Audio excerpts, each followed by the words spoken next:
What's your grief style?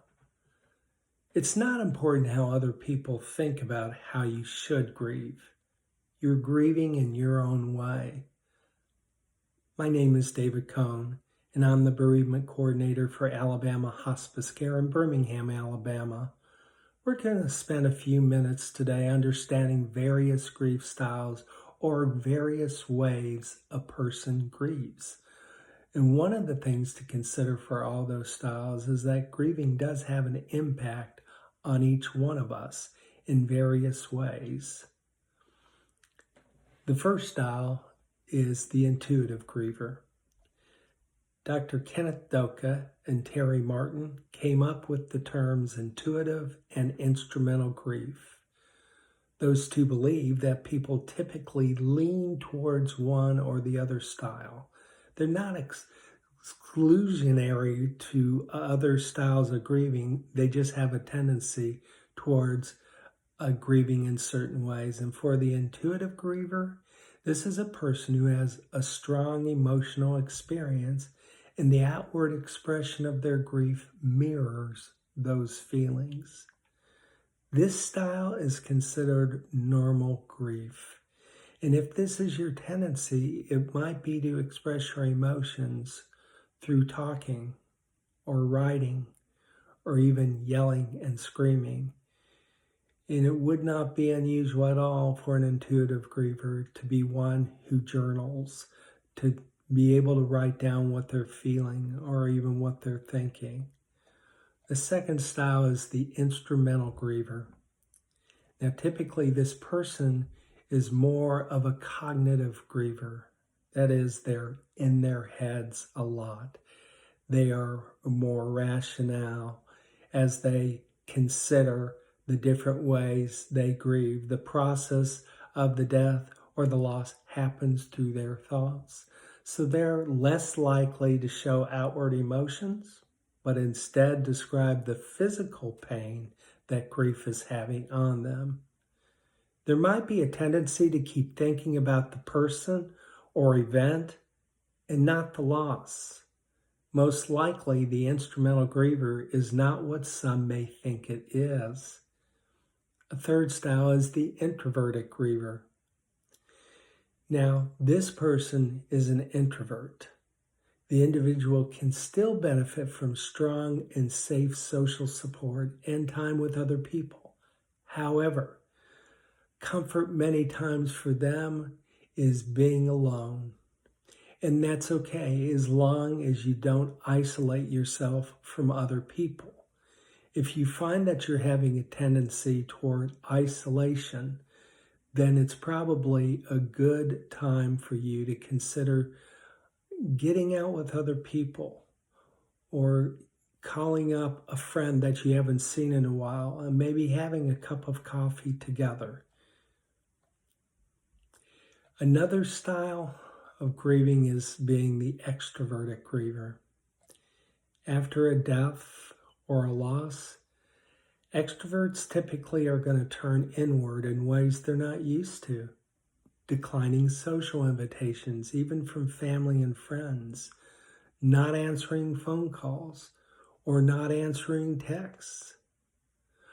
Other extroverts who are grieving may throw themselves into being nonstop busy or being with other people. This can be for good reasons, and one of those reasons is being heard by other people. So they want to share and express their thoughts and emotions. And that's a good thing. A path of wisdom is to find a key support people who are typically going to be few in number, while at the same time finding moments to be alone with their grief. Now, a cautionary tale is that some social interactions may turn into trying to avoid emotions that are brought on from grieving.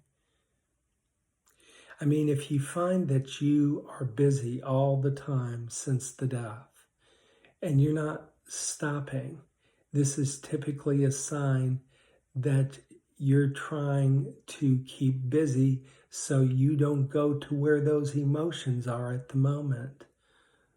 A good thing and actually a safe thing to do, is to sit with those emotions. Allow yourself to identify with what those emotions are specifically and where you're experiencing them in your body.